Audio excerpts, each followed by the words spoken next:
Thursday morning. ഇന്ന് ബന്ധായതുകൊണ്ട് രാവിലെ വലിയ പണിയൊന്നുമില്ല. കുറേ നേരം കിടന്നുറങ്ങി. അത് കഴിഞ്ഞ് എണീറ്റ് നേരെ അടുക്കളയിലേക്കാണ് പോയത്. ഇന്നലെ ഞാൻ ഷോപ്പിൽ നിന്ന് വന്നപ്പോൾ ഒന്നും വാങ്ങിയിരുന്നില്ല. ഇന്നലെ എനിക്ക് നല്ല തലവേദന ഉണ്ടായിരുന്നു. അതുകൊണ്ട് നേരെ ഞാൻ ഷോപ്പിൽ നിന്ന് വീട്ടിലേക്കാണ് വന്നത്. ഇന്ന് ഒരുപാട് ജോലി ചെയ്യാനുള്ള മൂഡൊന്നുമില്ല. അതുകൊണ്ട് തന്നെ വളരെ കുറച്ച് മാത്രം ഉണ്ടാക്കാമെന്നാണ് വിചാരിച്ചത്. മീനും പൊരിച്ചിട്ട് കുറച്ച് കറിയും വെച്ചു.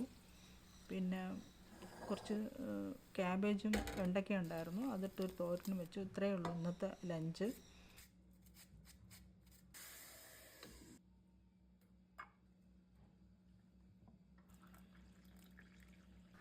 ഇതിനിടയ്ക്ക് എൻ്റെ കൈ എങ്ങനെയോ പൊള്ളിയിരുന്നു. ഞാനത് അറിഞ്ഞിരുന്നില്ല. കുറേ കഴിഞ്ഞ് നീറ്റൽ വന്നപ്പോൾ എന്ത് നീറുന്നുണ്ടെന്ന് നോക്കിയപ്പോഴാണ് ചുമന്നിരിപ്പുണ്ടായിരുന്നു കൈ.